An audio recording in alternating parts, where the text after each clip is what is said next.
Hey everyone, welcome to Leveling Up Mental Health. I am Adolyn H, actor and cognitive scientist. And I am Andrew Nicholson, local Calgary psychologist. And today we have a friend of Andrew's who is also a developer in the video game field coming to talk to us about his ideas. He's going to pitch us a game. Oh, yeah. We're going to invest in it. Yeah. Yeah. We're making waves in the video game industry 110%. Yeah. But it's a very exciting conversation, and we get to see someone who has expertise from behind the scenes, which is super rare to get. So I'm really excited about it. Yeah, absolutely. I think it's a great conversation. I think so often we and even in our episodes, we've been talking to people on the mental health side of things. And so to talk to somebody that has that behind the scenes expertise on video games. And I'm just always, I love video games. So I love hearing the behind the scenes, the development, what goes into it, what goes through the brain of somebody who's developing them. I think it's so cool. Yeah, me too. So without further ado, let's get to the interview.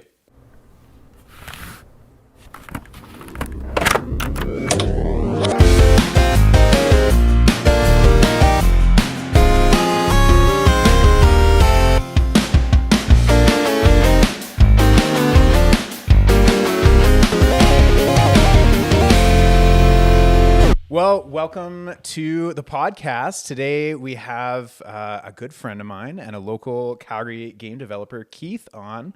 Welcome to the podcast, Keith. Thanks for being here. Yeah, thanks for having me. We're very excited to have you. We haven't yet had a game developer. We have had some experts on the mental health side, and so it's nice to have an expert on the gaming side. Yeah, hopefully I can be an expert on that side. As expert in word to use here. Okay. We also haven't had a friend other than me on the podcast, Andrew, and you didn't tell me you had friends outside of me. That's true. Yeah. Adolyn's going to be very jealous. I'm super the entire jealous episode. of this. Yeah, I'm going to be fuming. Yeah. You don't have to say anything. You can just sit there and we'll talk. Yeah. Well, why don't we just start off by saying a little bit about who you are and what kind of makes you relevant to our podcast today. Yeah, so my name's Keith. I do a bit of game dev currently. Got my degree in information computer systems. I have worked through mental well-being issues in the past. I've been with a counselor, so I'm a big advocate of that side. I do a bit of game dev at the moment, and then in the past I did some streaming and YouTube content, that type of thing. But yeah, awesome. We're super stoked to have you on because we've had people on the sort of front lines of video game, people who play the games and things like that, but no one doing the back end stuff. So what is a developer? So the piece that I more am focused on is the actual programming side. Right. So with video games, programming and design, I should specify. With video games, there's so many different roles that you can have in a game development company. There's the art side, there's the audio, there's the actual programming, there's animations, which is kind of a separate field than the actual 3D modelers. And so there's so many different fields that are necessary to be in the industry, and doing it solo and with less people, you've got to wear multiple hats and, and all that. But for me, I'm more on the design and programming side, and then try to outsource as much as I can for the other stuff because I'm not an artist at all. That's fair. Yeah, I think that's a helpful piece that people might not know is just how much goes into game development. Like it makes sense when you think about it, but especially thinking, not just a small indie game, but then you get bigger and bigger to these AAA games and how big these studios get and how many different departments are all coming together to make something. Like it's a huge What's thing. crazy, the one that I was always surprised by is the number of artists that work on games. So you'd think that most of it, you think game dev and tech, it's always like the programming side and the software. Yeah. And that's important. There's a lot of that. But you have the animation and the art, that takes so much time. And that's what shows the polish within the game and all those sorts of things that the viewer's actually seeing. The mechanics and all that are built through the systems, that's still a lot of work in there. But it's usually you have a team doing that, and then your level designers and the individuals that are actually building out the space, they might have no experience in software whatsoever. And then your artists, same thing. Like they're just 3D modelers entirely, and that's it. Right. I think a lot of people have a misconception and they think, oh, if you make a game or like a AAA title, you can just copy and paste that again for the sequel. Is that kind of like it? Can you just like copy and paste the code, or like an artist is like, yeah, I'll just I don't have to redo any of this work? So there's a little bit of reuse for sure, and you're often encouraged to, because you definitely want to be saving money in certain areas, because what you have teams of, like on the AAA side, you got teams of 400 plus. Yeah, that's like making a movie. Yeah, that's like more you've than got a feature film. Yeah, exactly. Yeah. So if you already have a 3D asset made, when I say 3D asset, talking like the lamp that's in the corner of the room, for example, if you're just like, or like a couch or anything, even the character models, those, you don't need to remodel a lamp if it's in the same art style as your next game. And so you can just reuse that. Same with your characters. A lot of, sure, you might find, you might create higher resolution models of those as the technology gets better. Because time's passed since you did the first game, but generally speaking, you're still using the same asset from the prior one. But the actual scripting and the movement through the space. So if there's a story or going from level to level, all of that is fresh every time that the game's being developed. You can't really copy that over. The game systems can be. So if you are, say you're doing a first-person shooter, and the mechanics of how the gun plays and feels, that is something that you can pull over. And often I think people like neglect that part. They focus on the art being reused, but there is code under the hood that's also being reused.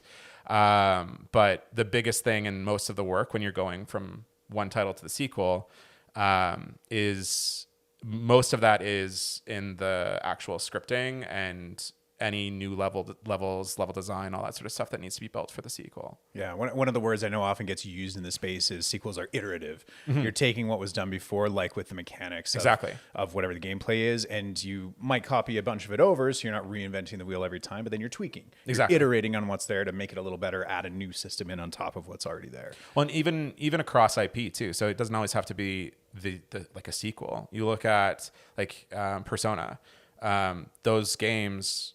Persona 5 was a huge hit. Then they did Metaphor Refantasia. Yeah. Fantastic I haven't even played title. it, and I know the title. Yeah, that there's a lot of, if you look at those two games visually, very different. Yeah. Definitely new assets, definitely new animations, everything. But the combat at its core is still, and like the way that the day system's structured, all that is code that they had from before that they were definitely reusing. There's no question. I always think about that with the Spider-Man and the Arkham games. Like the battle systems. Oh, yeah. They're kind of skins of each other, but obviously very different games. Yeah, well, that's a good point. That's even like, that's one of the big things within the industry is that as new mechanics and development comes out, borrowing and finding new ways to do certain systems. Yeah. Sure, those two games, different companies, they'd likely coded those separately. But once it's been done once and you've seen it, it's actually a lot easier to go, oh, okay, that's how I would code that system. Yeah. That's something that you can kind of adopt and borrow and move the industry forward a little bit. So as a developer, you get to see the game being made behind the scenes. How much of the player experience are you thinking about when you're making the game, especially when you're talking about something iterative? Or is it more of a, like, I actually don't know. Do you ever get a dialogue? Do you do focus groups? Do you think these big games do that? Yeah, so definitely. More so than I think people realize, especially on the AAA side. So for context, I'm definitely not in the AAA side. Double A. I'd like to say we're double A, but no, some A's. I work for context. I work at a studio called Nice X Games. We're about 6 people working there right now. 5 of us full time, and then external contract for other parts. But and that's usually like a fair size for an indie small studio group. It lets you do bigger things than just like a solo dev could, but it's not at the scale of like a AA. Your AA's start to be close to staff of 30, 40 people. It's usually where you see, and that's when you start getting to your like Expedition 33s and that style of team size. Yeah. Sorry, there was a question that led into that. I apologize. Sorry, this is a section. No, this is great. This is great. There, you asked a question that led me into that. That's right. Focus groups. Yeah. How much are focus groups used? And yeah. So in regards to the focus group side of it, what often will happen is you'll have to have your playtesters, and you will have a lot of that towards, you try to get as much of it as early as possible. The smaller you are, it's a lot harder to find that sort of time and even finances to support getting people into tests, because you have to pay them, right? You can't just have, there's that side to it. There's companies that are dedicated just to playtesting that you reach out to them, they do that for QA. So, but most of the bigger companies, AAA, they'll have big teams on that. That's where you start to get some, often it's kind of memed on or joked on, that there'll be systems that are overly simplified, where it'll be like the game will tell you what to do. The dialogue in for example, like God of War or Horizon, it gets memed on, where the characters tell you out loud how to do the puzzle rather than letting you figure it out. That stems from playtesting, where people would be in that section, they'd get stuck there, they wouldn't know what to do, and then as a response to that, because they can't have people not progressing and hitting those walls and then stopping playing, they overcompensate and then put in audio cues like that, or big yellow bars on the thing that you like. That thing that you can climb on is a big yellow piece of tape or paint on everything. Right? I think that's why that stuff Yeah. exists, right? The red barrel. So that all comes often. That comes from playtesting and not from the developer in the first place. Sometimes it's intuitive from just like you'll build it out and think that you want to build what you want to play. And so from a developer's perspective, often there is a bit of thinking of your target audience, because you kind of have to. You have to make a thing that's going to sell. And so there is a piece of making sure that you understand who your market is. But there is also the side of you build what you want to play. Like you build the thing that you're passionate about and excited about. And that's kind of where we're at right now with Nice Axe. There is definitely like the marketing side of that I'm not a part of. That it's the business lead that does that side for the company. But the game we're working on is focused on, it's a co-op game where it can accommodate new players. So people that aren't familiar with games, it could be their first game. And so we're trying to merge this, like you have your hardcore gamer that wants to play with their partner or their kid. And then this is what that could potentially be is where we're coming from. So there is that, like, very cool. We have to play test that. I can't play test what it feels like to play the game for somebody brand new. We have to actually have people get on the controller and try that. So we've had a couple already in the very early prototyping, just because you have to get that game feel. But yeah, as far as the focus group side goes, it can be from as early as the prototyping, just moving the character around to see how it feels to move and get that right, because that's critical. And then towards the end, and that's your bug testing and does the game flow well? Where do people get stuck and that sort of stuff? Huh. Yeah. So part of on this podcast, we really like to talk about the local, our local Calgary community. And I mean, from my experience or from what I know, I don't know if there's a lot of game developers in Calgary. It doesn't seem to be like the hot spot. I think there's lots in kind of out east, Toronto, Montreal, Vancouver. I think the closest we got BioWare in Edmonton. Yeah. But what is, like, as a developer, what is that community like in Calgary? Does it exist? What's been your experience? So there is a community in Calgary. Specifically, most of the people in Calgary are associated with Calgary Game Dev Association, CGDA. You can find them online if you're interested and you're in the Calgary area and you want to do dev work. They meet monthly. They'll have guest speakers on. They'll have people talk about getting investment in games, because that's one of the biggest issues is right now, especially, is finding financial support to get your dream project off the ground, sort of thing. And so CGDA helps with a lot of that. They introduce people to one another. They have game jams. There's 2 game jams that I've done with them. One that's just like local Calgary type, and then one that's more like Alberta. And so they it's a great space to go to where you can interact with other developers and see what projects they're working on. They'll have once a week, you can go to a space where everybody's at, and you can kind of show your game around or ask like, hey, I'm having trouble with this, and people will help you out. And it's a really good community. But as far as like bigger studios, we don't really have much. There's a couple verging on the AA side. We used to have a bigger company, but unfortunately they actually they just recently closed their offices in Calgary a couple years ago. So it's a growing space for sure. There's opportunity. There's people that want to do it and to grow that space. The difficulty and the reason why it's so centralized to Vancouver, Edmonton is where you have a AAA studio, often that breeds and allows for the indies and the other startups and the AA. And it sounds a bit odd, but usually what happens is the people that are working in those spaces and they're training up, then they go off and start their own studio. And then those people train and work up, and then they start their own studios. And so it breeds this sort of larger space of community. And then on top of that, you also have the technology. So there's the mocap places that you go to. Those are all in certain areas, right? And we don't necessarily, Calgary's growing in that, especially because of film. Like there's a lot of growth in Calgary with like The Last of Us was filmed here, right? And so that type of development also helps games, where we're starting to see a little bit more of just like the cross between industry that is actually starting to affect games as well. But it's growing. It's growing. I was curious about that, and I'll be interested to see what happens in Calgary, because I know like the film industry has been growing more in Calgary over the last few years. And so neat to hear that those actually will help each other in some ways.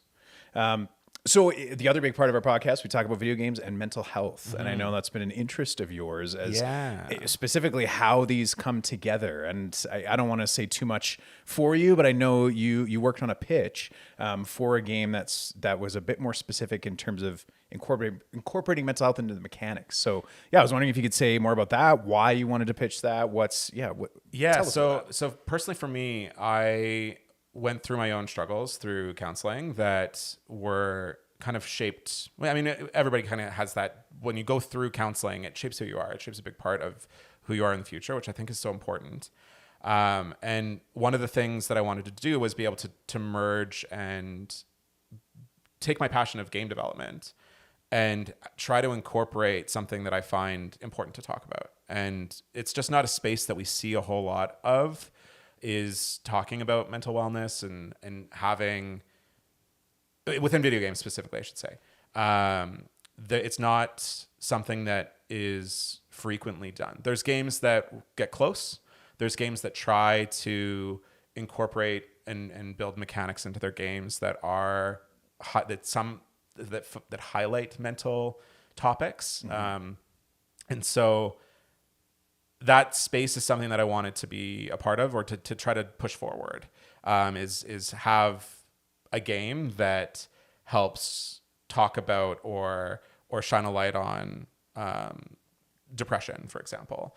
And if somebody is able to play that game and then it helps them work through something in their own life, like that would be the dream for me. So that's the main reason, at least, why I wanted to start looking and diving into that space. And I've done a little bit of research. I say research, looking around and seeing what else is out there and trying to do self analysis of those spaces, like what's there currently. And it's just not a very developed space in games. And because it has the interactive element, because it has there's engagement there that allows somebody to experience in a way that you don't get with film and books. Or just like a conversation like this. So there is something I think that can be tapped into with games that can also be brought back into helping people like learn and work through their mental wellness. And did you find anything out there when you were doing your research? So there's definitely, when it comes to the mechanics, it's a little bit harder. So this is something it'd be interesting to talk more on. But before getting too deep into the weeds with the mechanics side, often one of the big things that we see in games, movies, all that sort of stuff is we highlight and talk about the theme of mental wellness. And there'll be amazing media that really dives in and has an evocative effect on someone. Like, I'll use an example, without spoiling. Expedition 33, phenomenal game. One of my favorite. It is up there and probably my top 5 games of all time now. And it has a phenomenal focus on grief and trauma around grief. It's such a core theme throughout that game.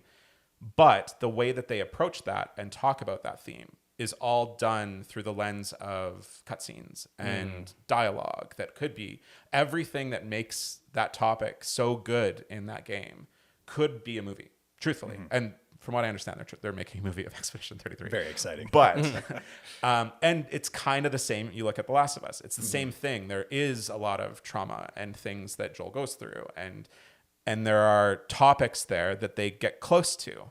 And in a really effective way, I think, especially the second, which there's a mechanic system there that I think would be interesting to talk about. But games often fall into this, we'll broach the topic, but only through cutscenes. And we'll have it be a part of the story and the character's growth, because that's what we know. That's what's worked in film. That's what's worked in books. That's how we talk about it. It's how a viewer gets to experience and see those characters going through something, and they can relate. And that's how we have, like, that's how it works in film. So why not do it in games, right?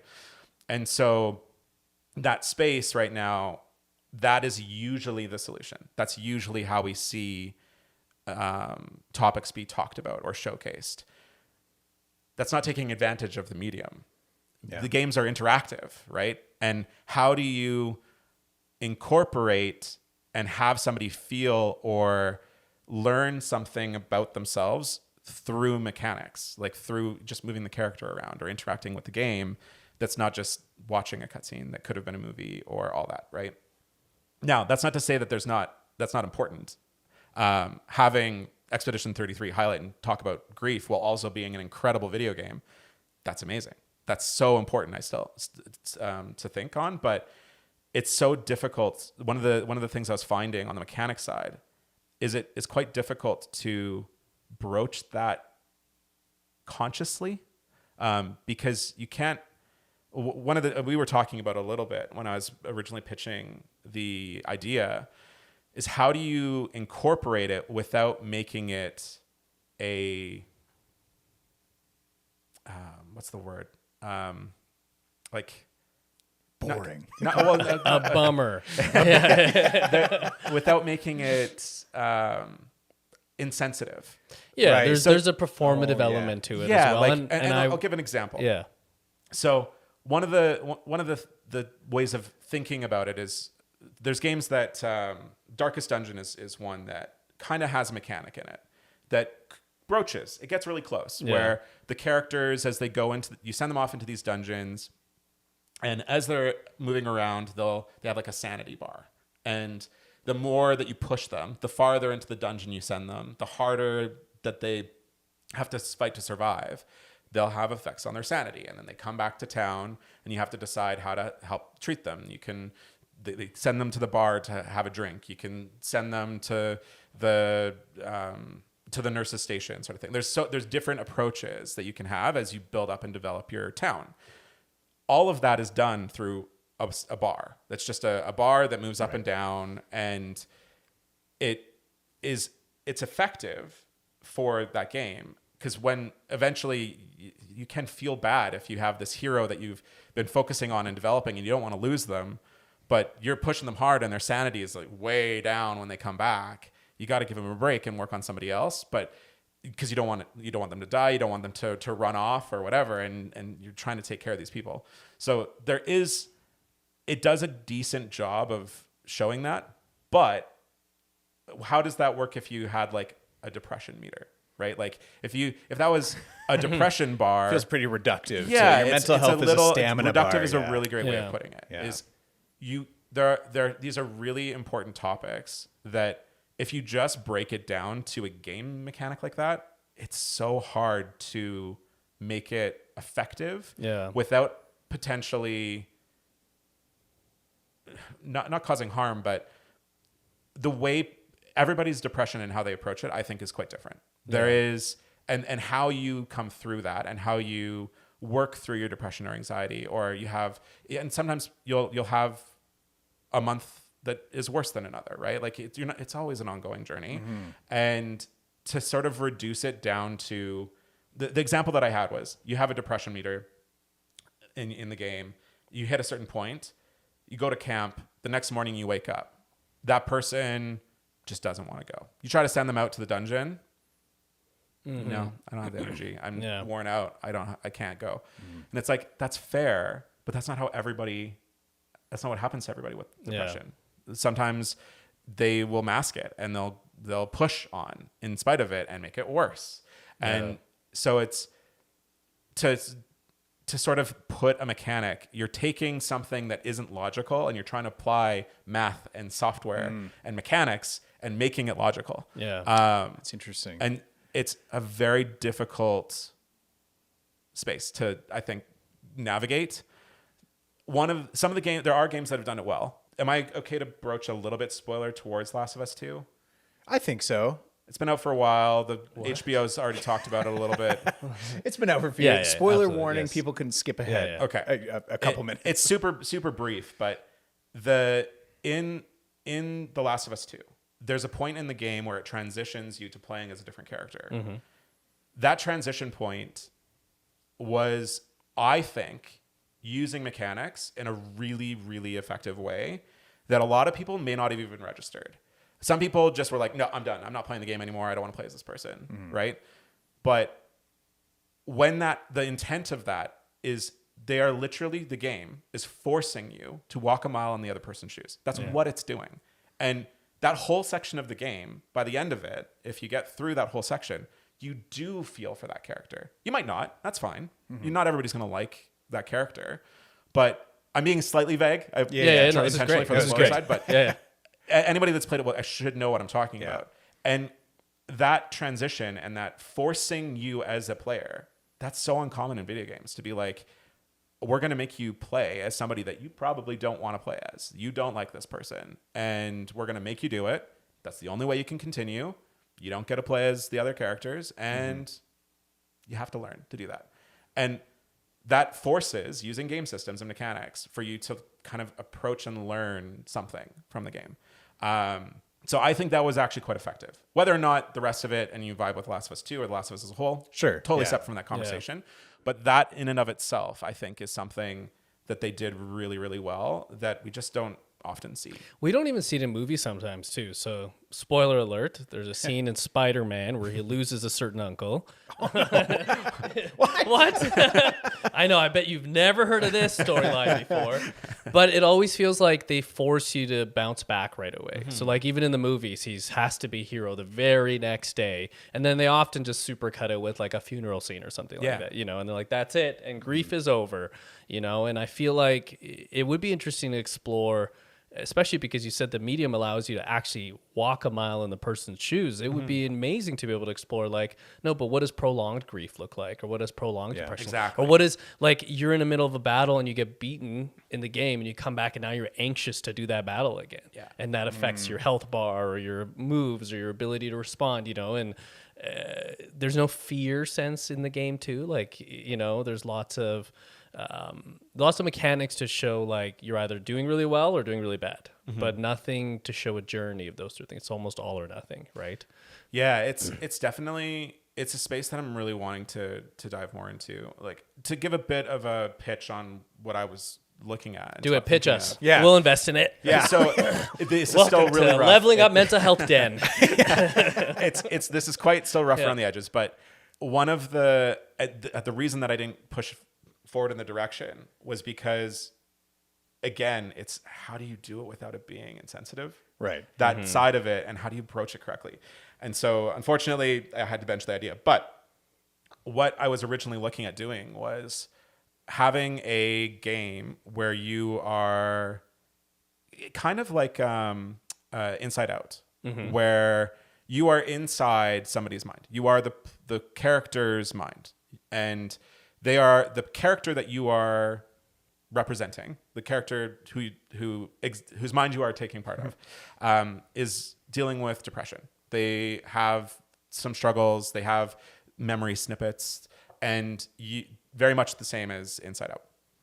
Now, how do you represent that in an interesting game system? So I was thinking, well, you could have it be like a city builder where you're building different parts of the mind and it's represented by different buildings, and you can make it a tower defense or something where the bad thoughts are coming in and it's little enemies that are walking towards, and you have the defenses that you set up, and it could be that you're incurred, like the person goes to counseling that day and then you get more towers to set up, like that's your resource. Yeah, those are like the tools from the therapy become new. Yeah. And so how do you represent the tools? How do you represent those concepts in a video game that still makes the game fun and engaging without feeling like it's forced? And picturing Overcooked, but in your brain. That's what I'm picturing.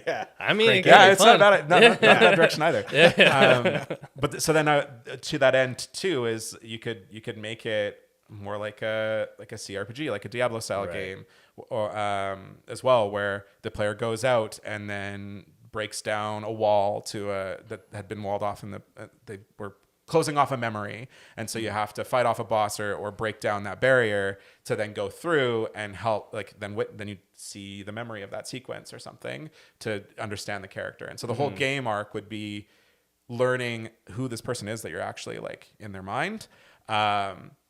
You could kind of take it, you could go the other direction and go more like the Psychonauts way, where I don't know if you've played Psychonauts, but in it you're going into people's brains and it's all platformers and stuff. The representation that you're moving through is a representation of their mind. It's like the manifestation of their thoughts and personality. And so it's a fun, effective way to do it. They do it more comedic, but you could do something similar where it's not actually like the Inside Out idea.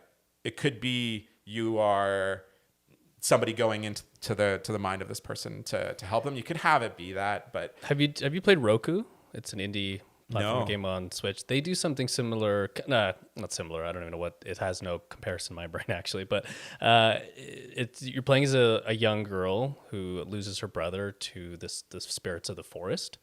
And as she starts to unlock more and more of the forest, she unlocks parts of her brain that is like has been traumatized. So a lot of those memories have been suppressed, and you get to learn more about her past and that sort of thing. So I think it did a really interesting job of like showing trauma, but through like a spiritual lens. And it had, I think it's a Swedish developer, so it had like myths and mythology and stuff like that from that. So it was really interesting. And then another game that comes to mind is It Takes Two. Have you played that one? Yeah. And that's an interesting way of doing, I mean, it's not grief or trauma in terms of mental health, but it's interpersonal relationships. Exactly, yeah. And then you also see the experience of the daughter seeing her parents go through that as well. And you get to really see the mental health of the kid, but like in an incredibly abstract way. There are some games that broach it really well. It's just such ironically enough, a lot of the sort of deeper approaches or the more abstract ones tend to verge more towards like the horror side. I was gonna say there's a lot of horror games. Like you look at not Silent Hill 2 and even now Silent Hill F. Both those games, that's what they are. Like they're talking about trauma. That's what those games are at their core. And it's interesting that for some reason that space like has to be a horror game, like we have to approach it that way. I wonder if that's part of what it feels like for people, and right? that's like fair. When you're going through it, exactly, it is a horror experience in a way, right? And when people are going through trauma and experiencing flashbacks and all of the things, like it really is, it's like a horror movie that you're living. And I think some people would explain it that way. So that does, in some ways, it feels like the natural outlet in games. But I agree, it doesn't have to be that necessarily. Well, and it also, again, I don't want to keep going on the cutscene / theming versus mechanics, but even in the horror side, it is kind of that direction. It's the theme. Right. It's the visual element. Yeah. Right? At the end of the day, it's still a third person shooter or correct. whatever. Right. Like, but Silent Hill 2, as an example, when you're moving through that game, the visuals and everything that you're seeing and the way that the themes of what that means are so deep and incredibly well done. And to be fair, that's not the interaction with that space is still game mechanics. So when you're moving through it and where you're looking and engaging with and whether or not you find notes and how deep you want to go with it, that is the director's touch. That's the art on the game. Whereas a film, it's start finish, right? Like it's predetermined for you. So you can still have cool or not cool. You can still have really unique visual representation of that trauma. That is the monsters in the space are manifestations of that thought or whatever. And Silent Hill is known for that, of like the visual aesthetic of the enemies is the sort of trauma of whatever that person was dealing with. Silent Hill F does it really, really well. But again, like broaching more towards mechanics, it's just there's not a whole lot that broaches it. And it's something that I think we can, as an industry, I think it's something that we should be taking a closer look at for sure. So why do you think that? What's your interest in the mechanic side of things over the themes? I just think because of the when you're interacting with something, there is, if we're making a game, the thing that makes games stand out separately from other medium is that they're interactive. And to not leverage that side of the industry, you could just make a movie. You could just make it a book. And that's not to say that, again, Expedition 33 is one of my favorite games. And it is phenomenal in what it does. And to say that we shouldn't have that's not the point at all. We should. Yeah. It's not a criticism. You're not saying No, that, exactly. Yeah, Like, it's just saying the potential of what there's could so be much done. more potential when that's not being touched. And truthfully, this is kind of across the industry as a whole, because it's still quite a young industry in comparison to film. Like film's been around for a long time. They've had chance to learn how to tell a story. How do you effectively use this angle shot? What does it look like? Those are all things that have been studied. Film study is massive, right? Well, and cinematics were introduced to video games fairly late too. Yeah, exactly. So even the story side is the story side was really never, rich stories. I mean, there've been some really strong stories. Like growing up, I was a huge Final Fantasy fan. Yeah, and me too. Arguably, those games, I still love those stories. Yeah. Storytelling in games has been around for a hot minute, but they've gotten really good recently. Yeah. You have really strong character and really strong, just with some of it's just the technology of being able to properly animate and showcase visual expression. Silent Hill 2, again, it's just a recent game that came out. The original is not recent, but the remake. If you look at the original Silent Hill 2 and the technology limitations back then, and now with all of the new updates that they did and remodeling and animations that they did to the character's face, the effect that has on your understanding of the lead character, massive. It's not just like pixels on a screen. It's actually somebody that you're seeing their facial expressions and like understanding when somebody's eyes just adjust. We get that. There's something there. And so games are at that point now where that's not a problem anymore. Mocap and facial stuff we've kind of mastered it to a point where, we can get better. And graphics and technology are still going to progress. And that's more of a price point. Exactly. That's where you start. Yeah, exactly. But it's become accessible to be able to do stuff like that with game engines. Like Expedition 33, the visuals in that game are insane. Yeah. And that team was the small size team. And their visuals are better than most AAA. Yeah. Truthfully. Yep. And that's because of tools like Unreal Engine and the stuff that they can bring into that support that. And also they had years and years of expertise. Like that development team was filled with like experts from all over the AAA titles that came together. Yeah. They actually, funnily enough, they didn't.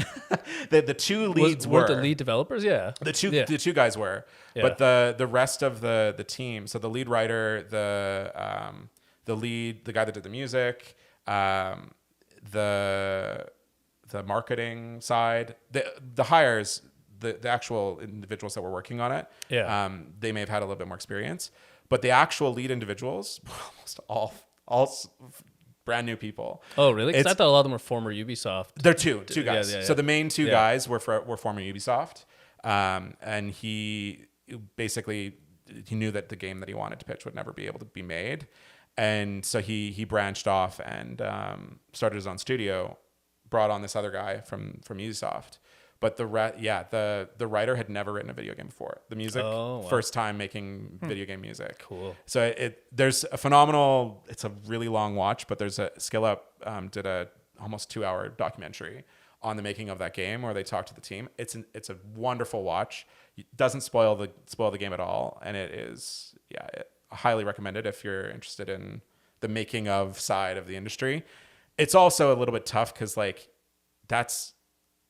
it's unheard of to have that level of success. It's like lightning in a bottle. And it is like, it's not to say and discredit that you can't do that, because you can. And truthfully, the reason that was able to happen is because he had so much experience from Ubisoft. The lead guy knew what talent to look for and how to tap into those things and see the passion and drive. And the people that he brought on, it was during COVID. And there were so many people that were looking to find something new. We're fine to be a little bit more scrappy, to maybe work for a little bit less and try something new. It's the passion. Yeah, right? 100%. And he saw it, right? Yeah. That's him. But That's it's not luck. lightning in a bottle. Like we always say, as if like, oh my gosh, it's some magical thing. But it's almost like if you look at any game, book, movie that has critical acclaim or that the masses love or that I love, I'm like, yeah, but it's always filled with passion. Like that's the lightning in the bottle. Exactly. So you want lightning in a bottle, find passion. People are actually interested in doing this, not just because they're like, oh, this is my job.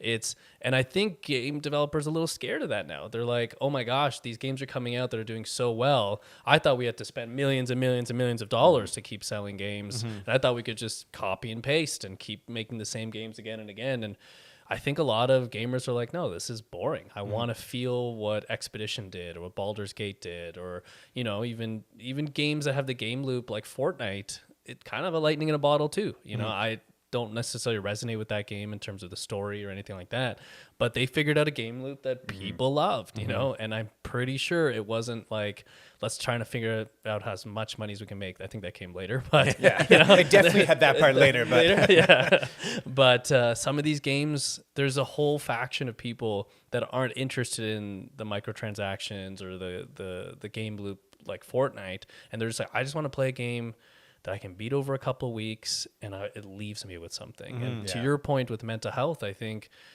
some games do that really well. There's a game, do you ever play Journey?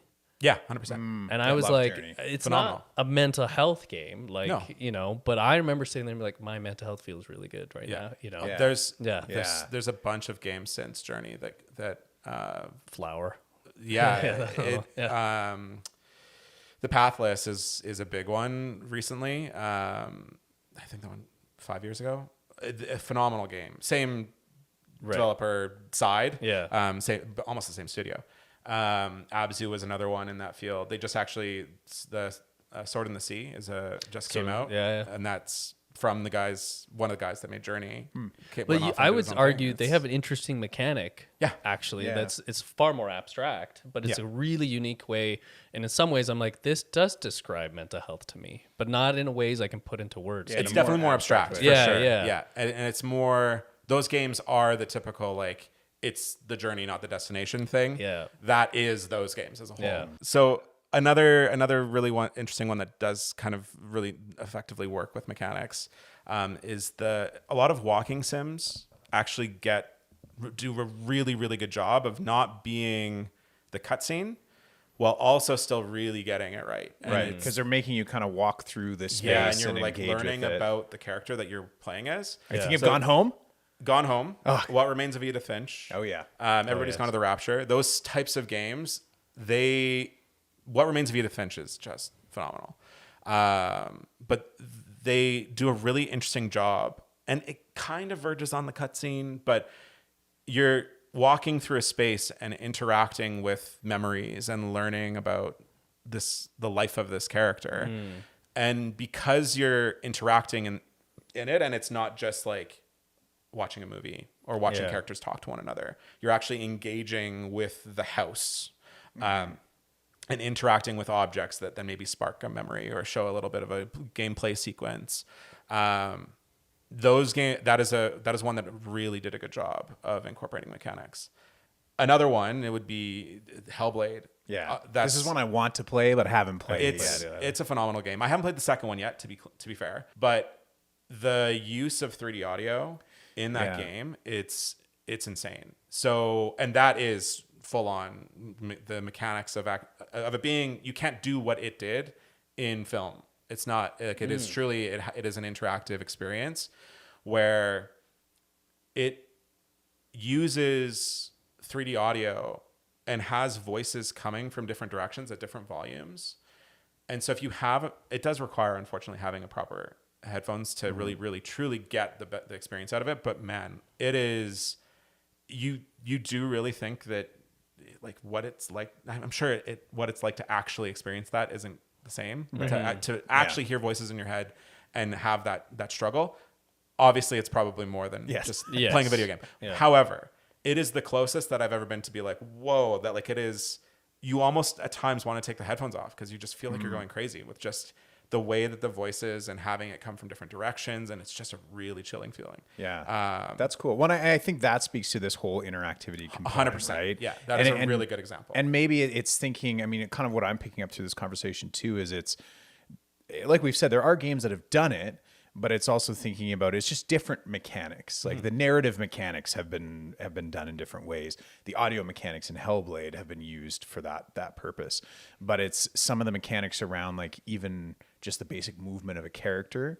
It sounds like that's where it's been more difficult, or where we haven't seen it as much, because that's where it either feels like it's being reductive or getting in the way of the fun. Like, not that every game has to be fun in the traditional sense. Again, Last of Us 2, I think a lot of people talk about that as like, I didn't have a fun time playing Last of Us 2. It was a miserable experience, but that was the point. Though the mechanics were still I would still say the mechanics were fun. It's just the narrative was oppressive. And I can see that being one of the difficulties, is how do you make something that is still an enjoyable experience to play, to engage with, but also crosses over into these types of mechanics. Like, I think that would be really hard. It's the difficulty that I found myself in when I was looking at let's make it a city management game with tower defense, and that you can do it, but it just, if I'm going to do it, I want to do it right. And so I wanted to give myself a little bit more time on the project to really navigate and see how can I do this in a way that's respectful while also, I think, helpful. Because that's the piece of it, is I don't want to just make it unless it is something that I feel for myself. And part of I think what I need to find moving forward for when I do broach working on that again, is rather than trying to make the mechanics or try to have this one size fits all depression solution, that, because it's hard not to go that direction with games when it's a mechanic, because you kind of have to have like, it's the logical, okay, well, this is the thing that happened and this is the consequence, because games run on math. You have to have something that's driving that system. And so what the difficulty is, everybody has a different approach to their depression, how it affects them. And so if you take it, I think, more from, this is, I don't want to say art, but like putting the director's stamp on it more and saying, okay, this is how it is for me. If anybody else reflects with that, great. If not, that's okay. And it doesn't have to be like, this is the accurate representation of depression in video games as a mechanic. It can be, this is my representation of how depression affects me. And if that makes sense to you and it's vibing, great. If that helps you process something, great. If it doesn't, that's okay too. Like, and I think when I was originally approaching it, I was trying to be more, I don't want to say clinical, but like I was trying to make it more purposeful and helpful for somebody, rather than just being, if it works for you, great, and have it be in that space. Because I don't think, short of, and this, I don't want to say it's not possible, but having it be a more clinical mechanic that is like it is a solution for all depression. I don't think that is possible, really. No. Well, and even like from a clinical standpoint, it's not how it works either. Right? Exactly. Like, yeah. People go to different forms of therapy for a reason, right? Something that works, challenging thoughts, and CBT works for some people. Going a more mindful meditation route works for other people. Some people have to address trauma, like some people all of the above. It's There's very medicinal different. interventions that have nothing to do with your thought patterns. It's literally Yeah. I mean, but games are getting more and more complex, and now with the advent of AI and the ability to branch chains, storytelling, I'm curious if you think there are any risks to some of this stuff, especially with the immersive aspect of it, where now in virtual reality games, like what would it look like if you were actually not just playing with this distance, you were actually the character going through depression? Is there a risk of... That's definitely a concern. That was a concern with the original idea, is as soon as you're portraying anything, that has to be a part of the conversation, I think, even if it is just a theme, even if it is like people that pick up The Last of Us 2 may not have realized how deep that game goes on its and how dark it gets, right? And they might not have wanted that, and it could harm them. It's and very triggering. you have to be aware of that, I think. It's the same thing with the game side, is no matter what, I think if you're broaching topics like that, there is always the risk of potentially having a trigger for someone, that it could be. I lost a friend when I was 14, and it was quite unexpected. And I've now since, it took me a long time to come to terms with it and work through that grief. But whenever there's death of a friend in games, it makes me think of it, right? Mm-hmm. I'm at a place in my life where I'm okay with that. There are other people who aren't, right? Mm-hmm. And I can't imagine what I would do if there was if I replayed I'm a father now. If I replayed The Last of Us 1 and that first 10-minute sequence, I don't think I could keep playing that game, man. I would have to stop. Yeah.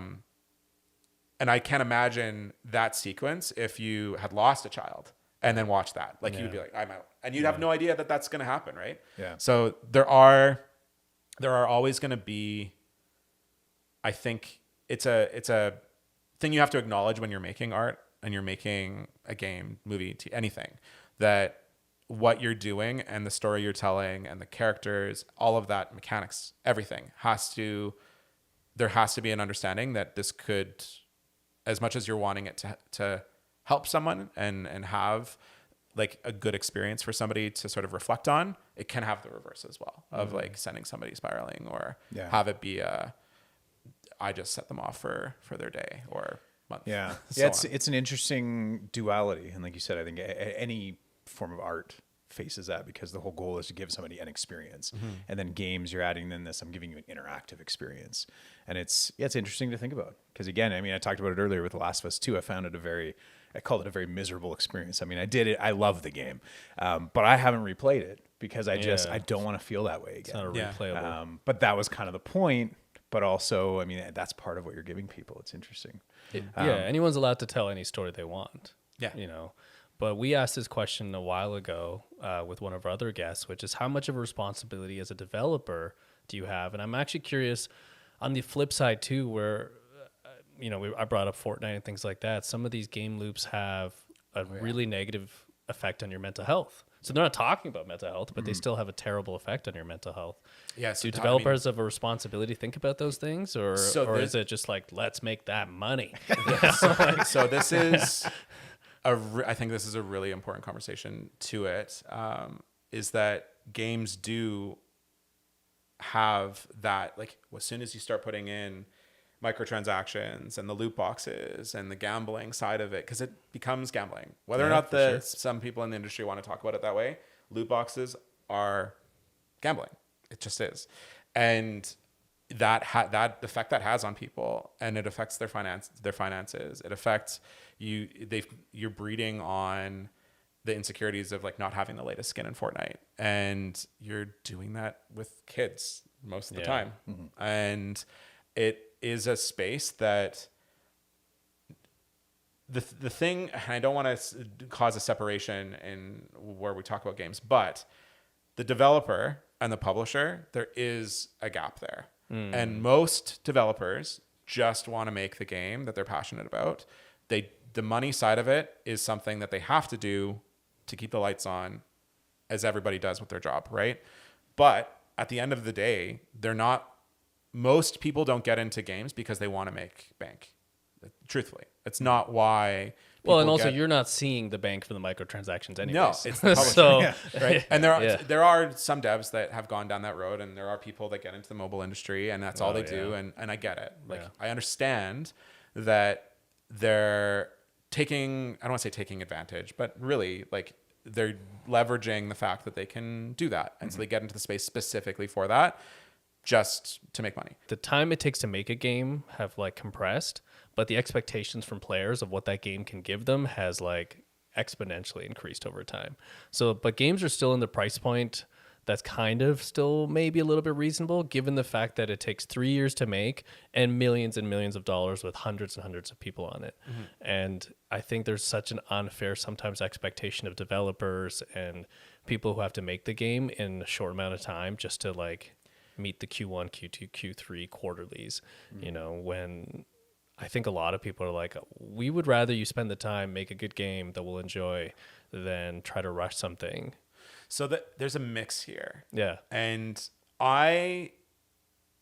we often, within the games playing community, often it is popular to kind of hate on the publisher and talk about that we're just getting bad games right now. And it's the games industry right now, truthfully, is better than it's ever been. Yeah. Man, this year has been insane for games. It's ridiculous. Just every time a new game comes out, I'm oh my God, that's another game of the year contender. Yeah, but the expectations have just gone so unfairly high. What's interesting is there are a lot of again, Expedition 33, Kingdom Deliverance 2, even It Takes Two dev, their newest game came out this year. Split Fiction. Yeah. Thank Split you. Fiction, yeah. Split Fiction. Those games weren't necessarily big AAA titles, but they have a lot of time that went into them. Expedition 33 was, I think, 5-year dev time. Yeah. Dev, we like to think that dev times are getting shorter, and that, well, why not? There's new tools. Unreal is great. There's so many the ability and the speed and with AI and stuff like that. It's arguably games are getting easier to make, and that's true in the sense of our indie studio, 6 people, we're just using Unreal, and the stuff that it does for you is insane, right? And this is true of Unity and most other game engines, is that there are so much that those engines do for the developer. That doesn't change the fact that art and animation and the polish and optimization of the game and the writing and the audio, there's so many things that go into games that the tech of building the game has made it a bit quicker. But the expectation of the visual, the fidelity, and even again, the optimization side right now, it's a huge, that constantly talked about, games are constantly coming out and the frame rate's horrible on PC and whatever. And the reason some of that is happening is because, one, there's restrictions on time, and optimization is usually one of the last things that devs will do. Unfortunately, should be a part of the conversation from get-go. But the amount of time that goes into actually making games, it in many ways, it's getting longer with some of these devs, not shorter. And it's not consistent. And it's not the same across the industry even. Naughty Dog, their newest game, guaranteed it's going to be a while still. We've seen, I think, Intergalactic, something Intergalactic, like that. Yeah. Their new one, when it comes out, guaranteed that's going to have been in a dev cycle for bare minimum 5 years. I'd be shocked if they get it less than that, right? And that's a lot of money for a publisher to back early for a really long time. And it's you're talking 120 mil plus easy for that cycle, if not more, right? Some of the games, I think Spider-Man 2 was, I could maybe source, but close to 300 million on some of these games. GTA 6 is rumored to be like 500 million plus. Yeah. And so to recoup those costs is a lot. That's not to say that publishers should be putting in microtransactions and all these other things. No, we are not saying that. There is something to be said for just the sale of the game doesn't always do it. 5 million sales, just did quick math, right? 5 million sales of a game. That's a game performing really well. That's not your every game. That's a game that really stood out. 15 million, that's your Elden Rings. 30 million, that's your COD, right? That is the number of sales. If you take the price of the game and say 5 million copies sold, average around $50 per sale, you're looking at 250 million. If my math is right. That's Sounds correct. Yeah. Times 5. Yeah. So if your costs, and that's not even including cuts or the cost that goes to the platform holder, so like 30% goes to Steam right away, 30% goes to PlayStation, right? Wherever you're launching it. So you only have 70% of that or sale value.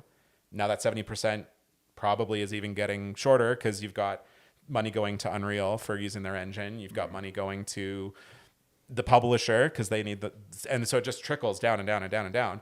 And finally, the cost of what was a 300 million project, you have to sell more than 5 million copies. You just have to even get close to even cutting back. Or you increase your prices. Yeah, right? Right. And so, and I say 50, obviously games are now 80, like they're 100. higher. Yeah. The reason I'm saying 50 is because when we hit those 5 to 10, 15, they've been on sale for 20% off. They've been, there are people that have bought the game, returned it, or have sold it to their friend, gone to GameStop and returned it, and somebody else bought it, right? The dev doesn't see that money. So there are realities that come with game making that unfortunately, as much as it's not fun, but there is a part of it where the finances and the publisher and being able to, that's why getting investment right now is so difficult because it's such an unknown as to whether or not something will be able to make its money back, just even breaking even. And then of course you have, it's not just that, it has to make 10% more for stockholders, right? And so as soon as you start talking investment and all that, it's such a harder conversation. And then on top of that, brings back to mental health, is how can you make sure that it is in your best interest for the gamer, that you're not abusing their wallet and doing loot boxes because you have to make ends meet. And most of the games, when we look at them and talk about loot boxes and microtransactions and all that, these companies are making billions of dollars, right? So it's hard not to look at that and go, you're making more than enough. But it's not always the case. Right. And DLC and microtransactions, and like looking at Capcom, Dragon's Dogma, it has microtransactions in it, right? Dragon's Dogma 2 has microtransactions. It's not necessary. You don't need it. But those microtransactions help the actual, like the fact that we even get the game and maybe get a third, right? Yeah. Without it, maybe we wouldn't even get that close because the studio would fall apart. And we're just seeing studios close left, right, and center because they're not making enough money, right? Yeah. It's a complex picture. It is. Yeah. It's unfortunately it's not a fun one to talk about because you wish it was that you could just spend 6 years making a game, get it as perfect and polished as you want. The dev, I promise you, every dev who's ever worked on a game wants more time and wants to make it perfect and wants their dream game. It's actually kind of so nuts to think about, though, like how many hours you can put into a game for how much you're spending. It's actually quite a pretty good trade-off, you know. You like, think about how much movies cost now to go to. Yeah, or like you go to a concert and you get to see your favorite celebrity or whatever, but that's a 3-hour experience that you're willing to spend $600, $700 at a time. Yeah. But you're not going to do that for a game that's going to give you, and people are like, well, I don't care, I put 250 hours into this, and you're like, yeah, for like $80. Yeah. That's a big portion of your life, but I don't want to pay any more than this, and you're like, you know, I'm trying to give the publisher the benefit of the doubt where I'm like, but they also need to make the money. And I'm coming from the acting side.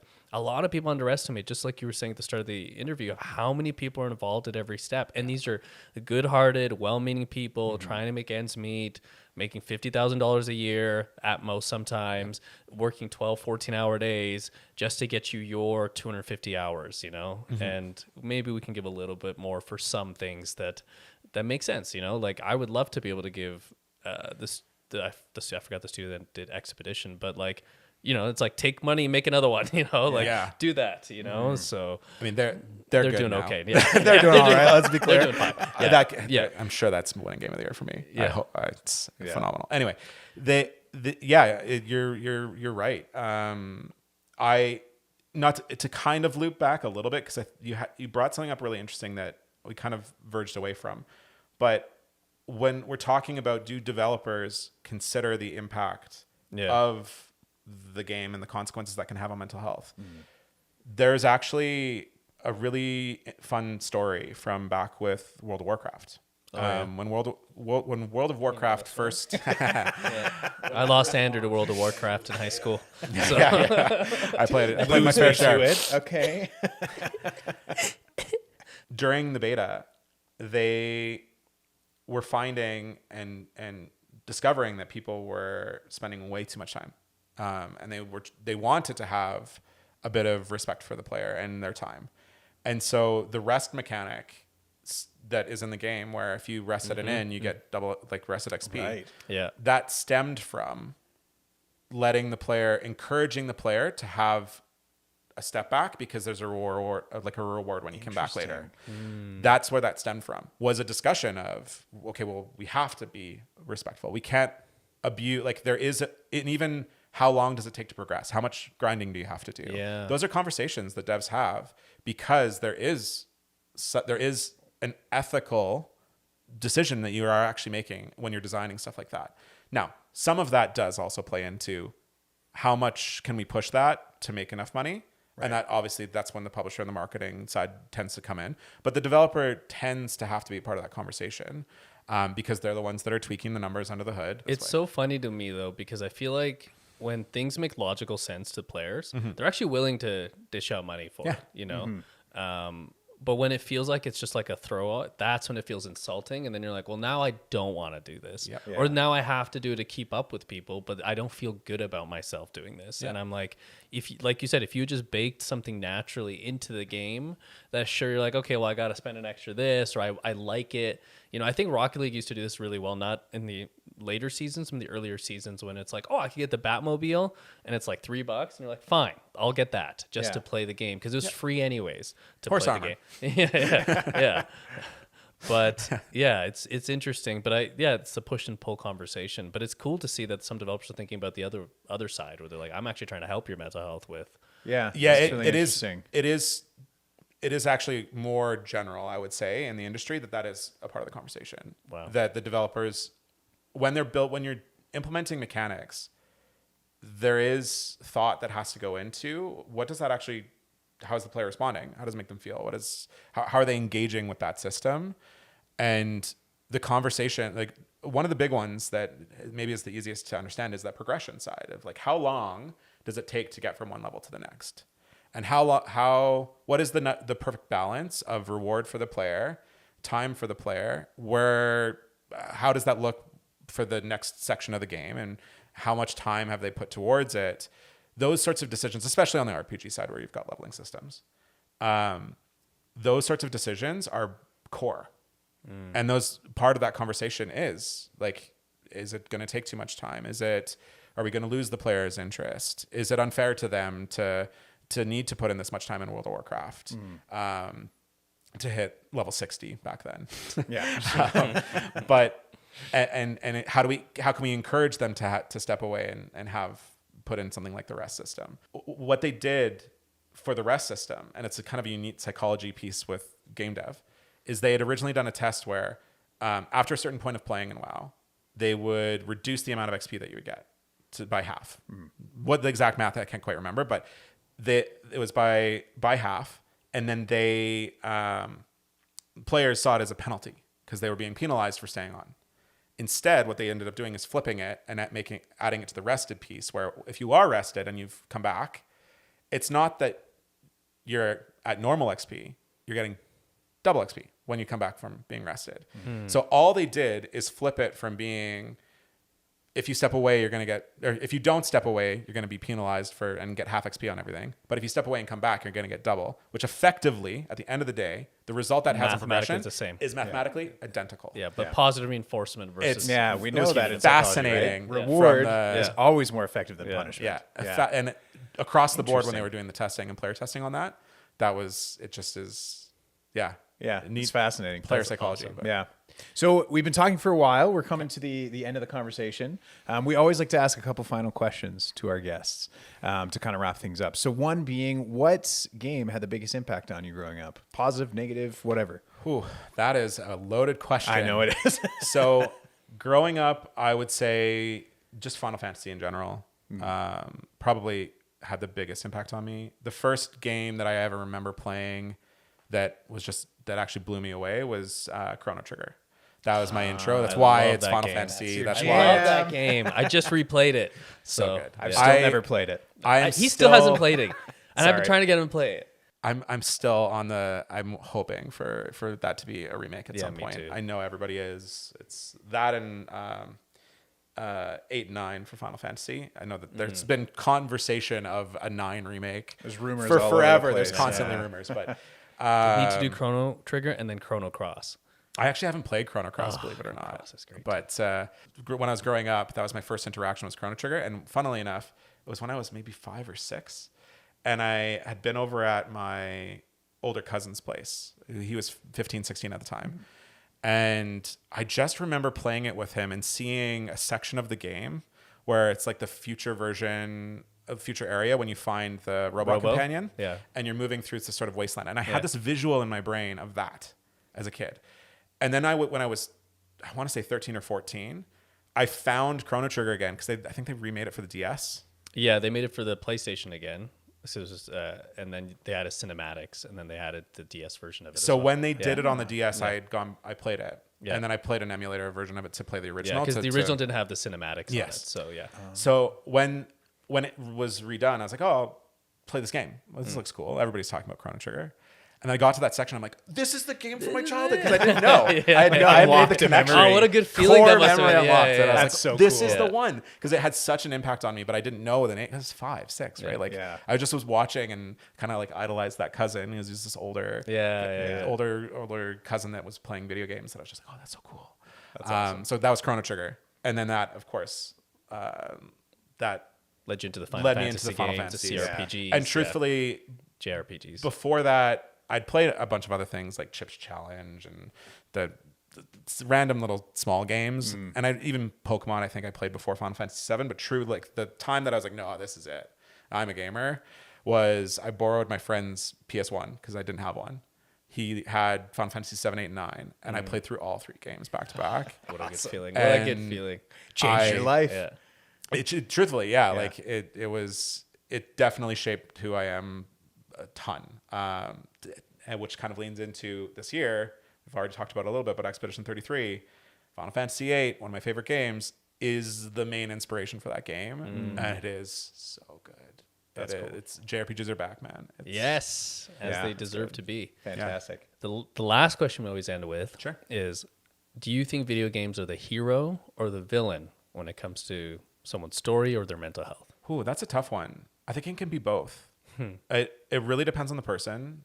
I think for me personally, I do think it is a hero. Like I think that it has benefited me greatly. It has been there for me when I didn't have an understanding of who I was. Like when I was really, really struggling with depression. Was I using video games as a crutch? Probably. Was it maybe verging towards addiction? Maybe. Right? But for me, I couldn't have known that I needed to go to do counseling, right? I didn't know that what I was feeling and what I was dealing with was depression at the time. I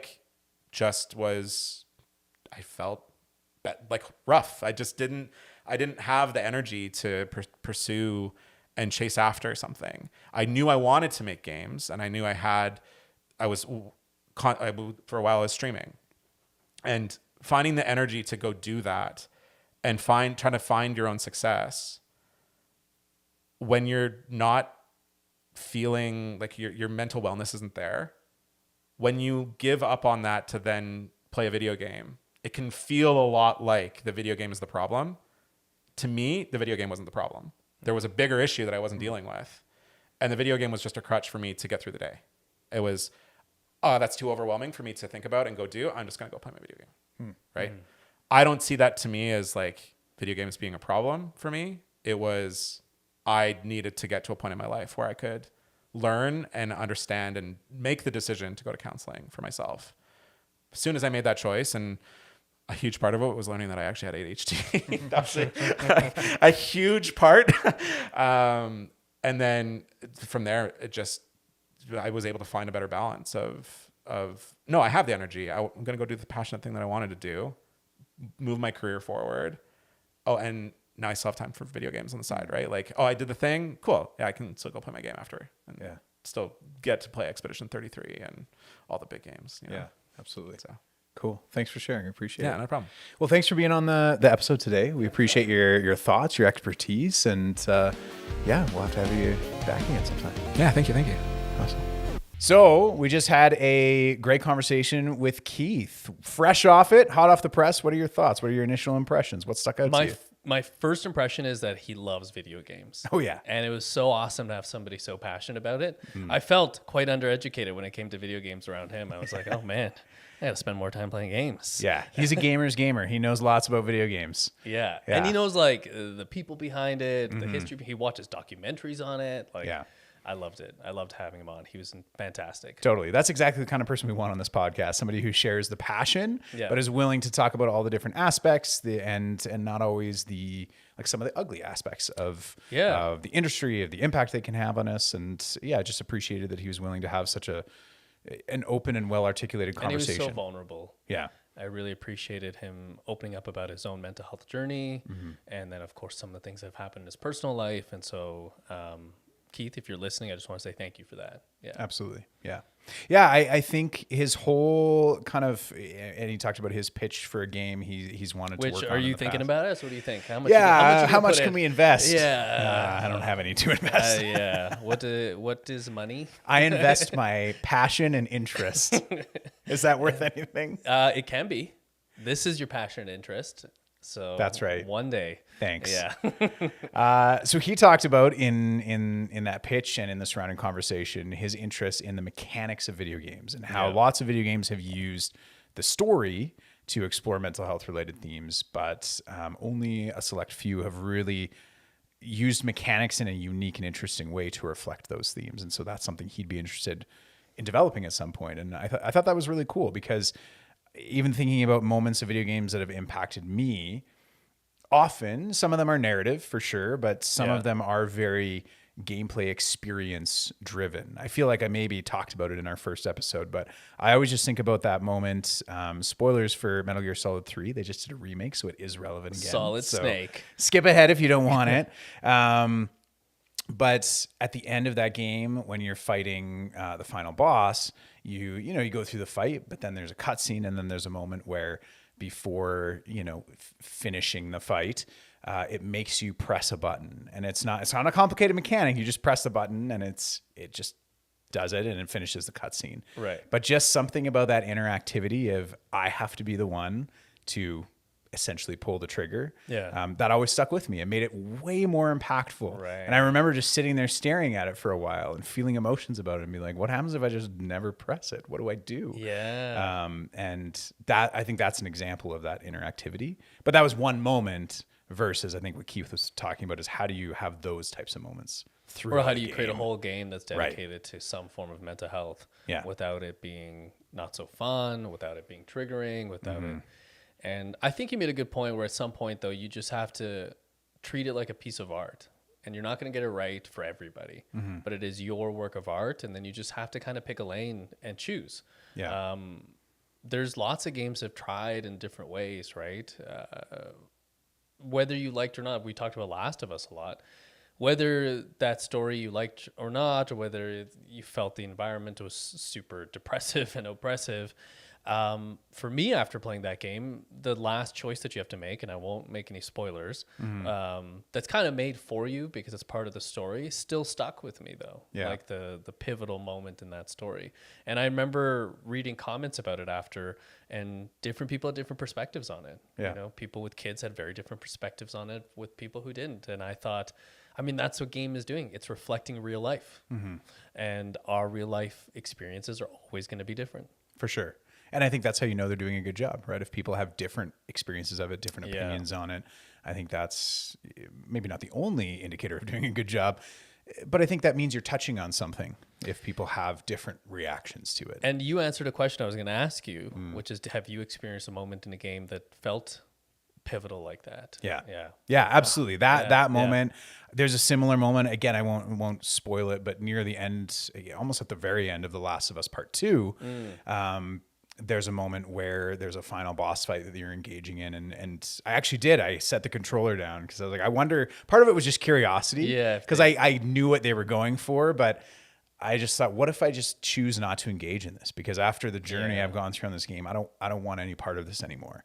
Yeah. And it ended in a fail state, which was interesting. And I thought they might have had an opportunity here to do something else, but that's obviously not the story they were telling. But yeah, that was another moment where having to engage in the fight, in the mechanics themselves, had an impact on me, and I wanted to not engage in it. And do you think the mechanics is actually pressing the buttons, or is dialogue choices part of the mechanics? So like Mass Effect, Baldur's Gate, Dragon Age. Dragon Age. Let me try that again. Nintendo's.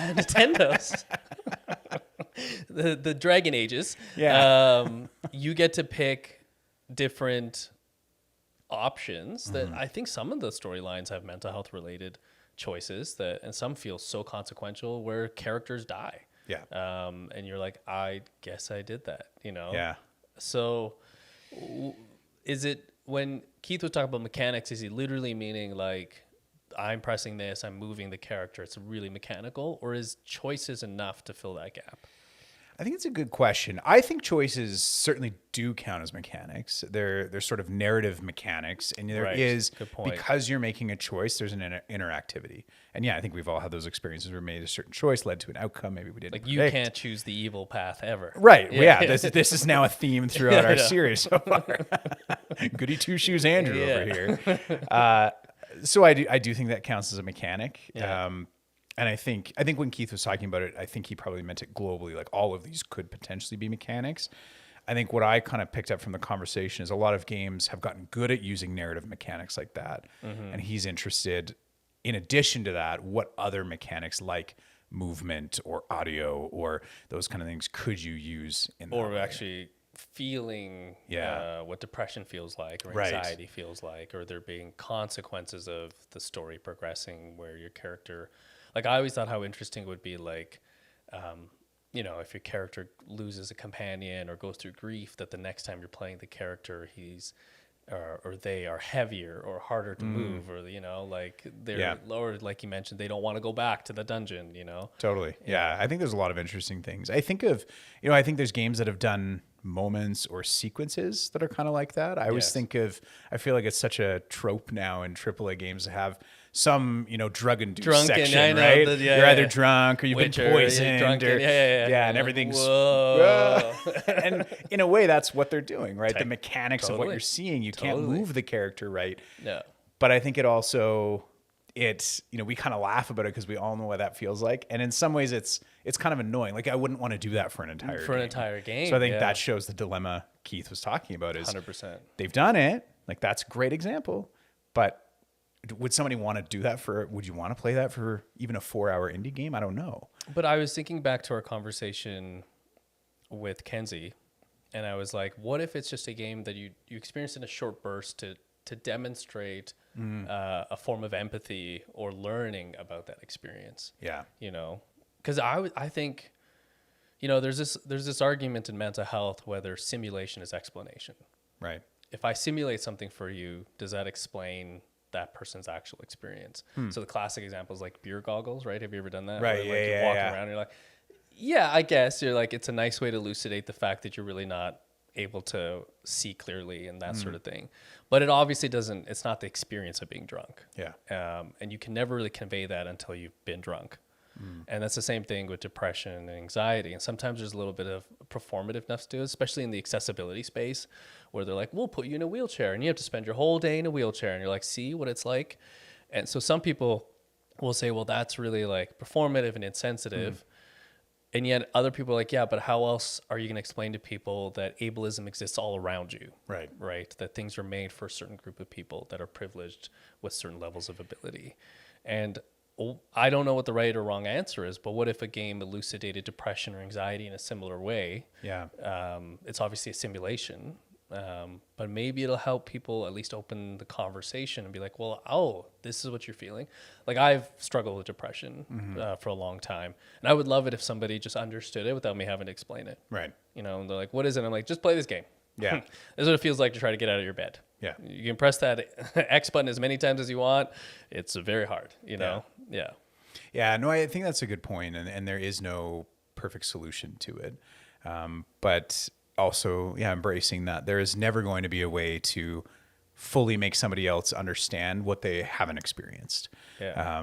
But if you can have a simulation that gets at pieces of it and just makes somebody think about it a little bit differently, gives them a new perspective on it, I think that can be helpful. And I think there probably are, and you know, maybe people in comments can point them out. I think there are examples where people have done this in the indie space where it's a smaller experience, and you know, ones that we haven't necessarily played. So those would be neat to check out, because I think you do have maybe a bit more freedom to do kind of more interesting, unique mechanics that maybe aren't fun in the traditional sense, but they serve a purpose. Yeah. But you can tolerate that for 3-4 hours versus, I think it's harder. An entire 150-hour campaign. Yeah. What about you? Any experiences where the mechanics of a gameplay experience have stuck with you? Actually, one of my first experiences of seeing that mechanic, because Keith mentioned Chrono Trigger, there's a couple of mechanical changes that happen, changes in mechanics in the game that you experience. So the main character can get drunk or loopy, which is kind of interesting and fun. And I was a kid, and I'm like, I don't know what this means. But this is a little bit of a spoiler, but there's a part in the game where actually the main character, you can't play as the main character anymore. And I think that was like an interesting, mind-boggling thing, because you think you're going to take this character throughout the whole journey, and all of a sudden you can't play that character anymore for a certain period. And I think it was a great way. It's like an indirect way for you to get used to playing the other characters, because you've played JRPGs. There's lots of characters, you know, and so you like fall in love with the ones you like. And so it was cool to be like, no, in this section, especially Chrono Trigger does this, right? In this era, you're playing as Ayla. In this era, you're playing as Robo. In this era or this storyline, you're playing as Frog. And I'm like, that's a clever way to build empathy for different characters. Even if you're like, you were talking about this short term, like, even if I don't like playing this character that much, it's not my favorite, it's their storyline. And it's kind of like Dungeons and Dragons-esque, right? Like the idea of people having different storylines and you get to go down that pathway, I think is a clever way to, show empathy, especially like if you have a certain, I don't know, like you like to play certain things and then you double down on those things. This forces you to come out of your shell. Like in Last of Us does it too. Like the first one you get to play as Ellie. Yeah. You know, for a bit of the game. And you're like, oh yeah, this is, and like they changed the mechanics. She's much more vulnerable. She has a different fighting style. And you're like, oh, this is very interesting. Or in the Spider-Man games, you play as, you know, and I know a lot of people didn't like that part, and it wasn't my favorite part of the games too. But you're like, yeah, it's cool. You get to play as MJ. Like, and she doesn't have the powers. Right. But what resources can she use to, you know, make an impact? Yeah, you can see what they're going for. Exactly. They're trying to give you a different experience. Yeah. And it is a good example of them taking the mechanics of the game that exist and flipping them a little bit so that you engage differently with it. And you get to see as a kind of an average civilian what happens when Spider-Man comes and saves you. Right. You know, I think it's kind of a fun, like an interesting perspective. Totally. Yeah. But, you know, it's really hard to go from, I was literally swinging across New York now I'm walking at a slow pace. I know, come on. But somehow the game was so good, we still bought it. You know, like we still did it. Yeah, so absolutely. Yeah. I think I love the Chrono Trigger example, because that's a game where the multiple characters is a core mechanic of the game, I would say. 100%. So then they use that to have you have a different experience and to serve the narrative. So yeah, there are all these cool examples, and so it's just thinking of ways that can be used for a mental health purpose. Which, I think there's lots of potential here, but I also see why it's not always easy to do. Because I think, Keith made a good point about wanting to do it right and having it not be reductive or make it seem like cheesy or something, because mental health is a really serious and it's a really complex topic. And he was right that everybody experiences it differently. And, I think it doesn't necessarily have to be universal, right? What he was saying near the end is make it reflective of his personal experience. But I think it can be a tricky thing when you're approaching these topics in any form of medium. And there will always be people who probably don't resonate and criticize and maybe have valid criticisms too, but it's tough to enter into this space because this is a very vulnerable experience that you're trying to touch on for people. And this is a debate that they're having across mediums, right? So not just video games. And like, what are your thoughts on, like, do you think they should add trigger warnings? Yeah. He mentioned the example of the beginning of Last of Us. Yeah. And how he couldn't really watch that cutscene now as a new father. And I'm like, well, I guess you could add a trigger warning, but then it gives away what's going to happen in some ways too. Yeah. So then you're like, is art just supposed to surprise you too? And then part of life is this, you kind of have to, because, life doesn't come with a trigger warning. Right. I wish it did. Yeah. So sometimes that would be I know. nice. Like, I wish I'm coming out today. What's going to happen? Yeah, but yeah. it doesn't. And so in some ways you just have to deal with it, hopefully with the support systems you have in place. But what do you think? Oh, yeah, it's an interesting topic, and I think there's lots of different perspectives you could bring into it. I think, because I agree, in some ways that takes away the impact. Like, sometimes part of a narrative is the surprise and not knowing what's coming. And yet, I mean, I'm biased as a psychologist. I want to be sensitive to that things can bring up people's own emotions and traumas and past experiences.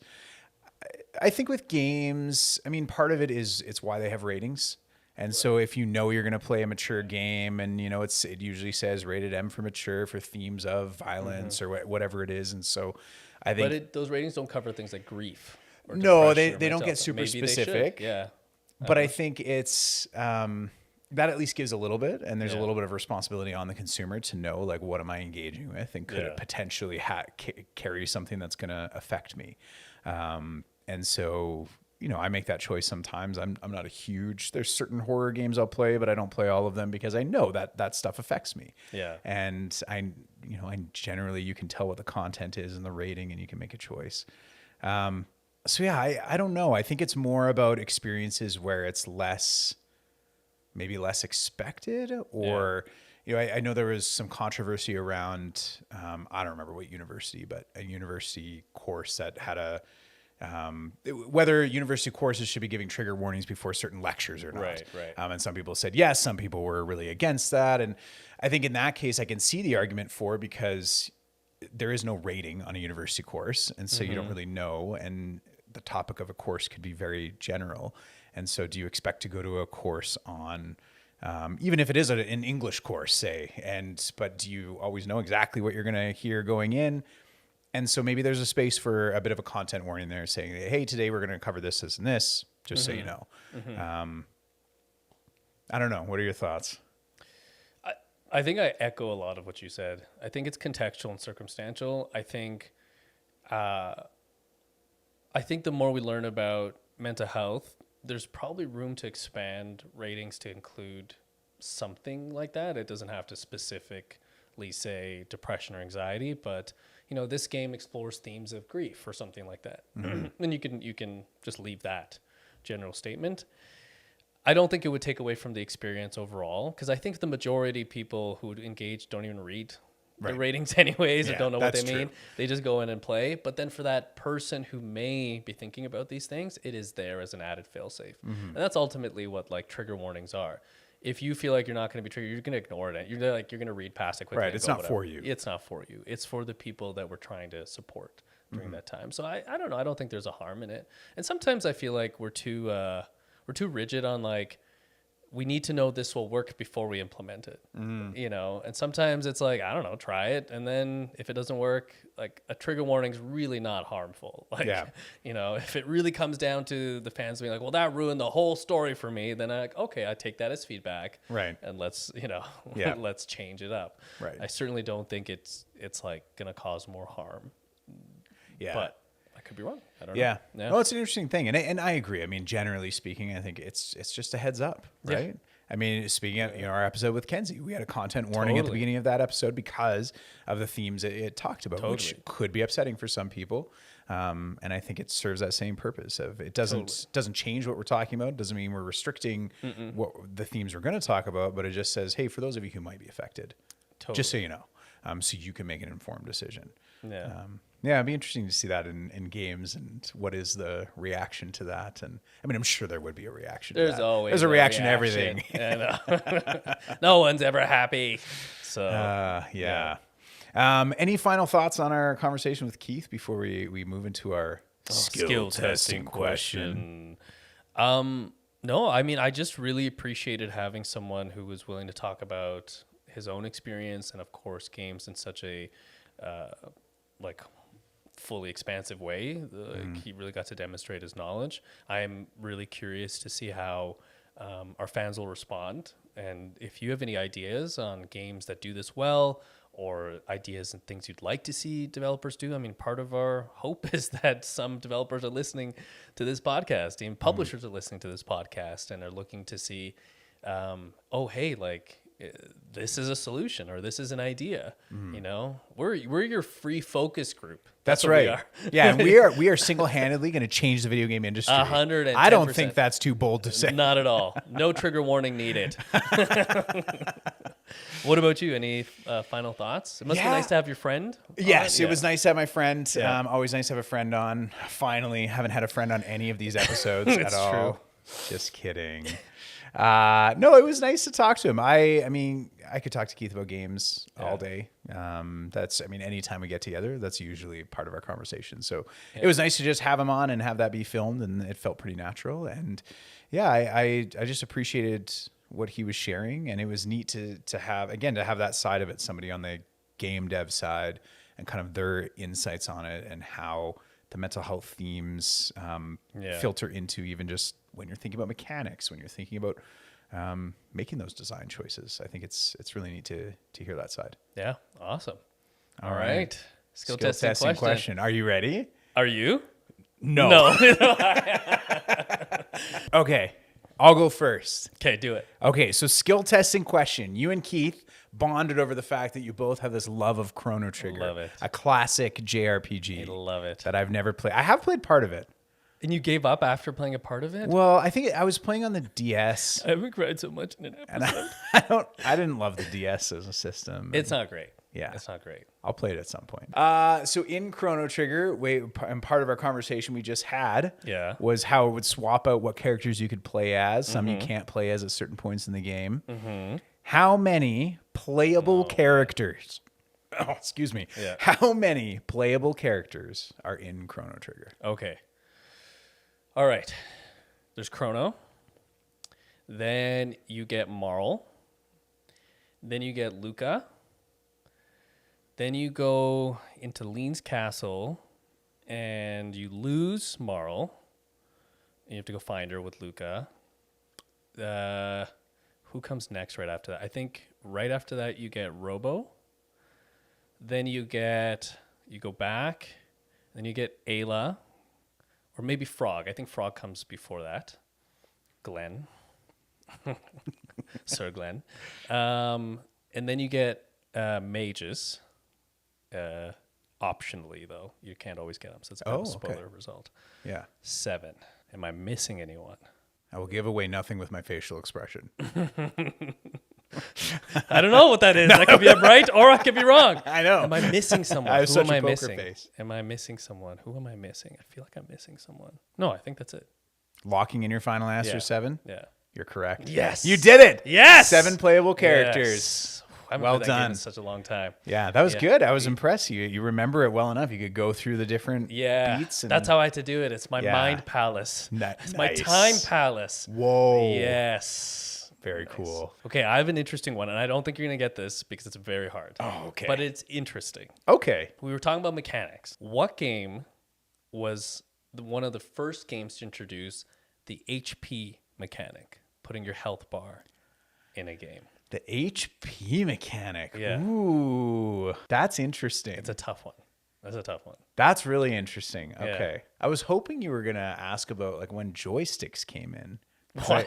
I don't know, because I feel like I know the answer to that one. You can defer to that if you want to. No, that's okay. Well, I don't know if it's true. I feel like Ape Escape was one of the first games that used because I feel like PlayStation. But do joysticks count with arcade games? Oh, I was thinking home console. Home consoles? Yeah, I don't know. Yeah. Anyways, that's an offshoot. Okay. Because you could think of an HP mechanic even as the hearts, right? Yeah. Because that's kind of like that's a health bar essentially. Yeah. So I mean, my initial instinct, but you said it's hard, so it's probably not this. But my initial instinct is to say Legend of Zelda. I knew you were gonna say Zelda. I knew it. I knew you were gonna say. I should have just said it at the same time as you, especially since you said hearts. Yeah. But that's not right. It's not. It's earlier than Zelda. This is why I thought it was than hard. Zelda. This is unfair. Okay. Was it on the NES? Or was it earlier than that? Could even be earlier than that. Oh. Yeah. It's an 80s. It's an 80s game. In the okay. Well, I know. I mean, Pong didn't have a health bar. Neither did Tetris. Could you imagine? Good callbacks though. Yeah, nice. Yeah. I don't know my old games well enough, I don't think. There's a game called Rogue. Did you know Rogue. I have heard of Rogue. Yeah, I don't know. But you have to play it. Yeah, it's one of the first games to ever use a numerical system to calculate your health. Interesting. Yeah. That was a good one. Yeah. That is interesting. I just looked it up. Yeah. Yeah. All right. Good one. So now we got to go play Rogue. This is the best part of our skill testing questions because then we can go back and go, all right, I have to find this. That's right. Thank you so much for bringing your friend on, man. That was awesome. Yeah, absolutely. Yeah. Thanks for letting him come on. That was really nice of you. It hurt me to share you, but I was able to. You tolerated your own jealousy. I did. For the better of the podcast. That's called post-traumatic growth. Nice. Yes. Yeah, that's good. That showed good emotional regulation. What interventions or tools did you use throughout our episode? Deep breathing. Yeah. Good. Well, thanks for joining me, as always. And thank you for joining me. All right. Huzzah.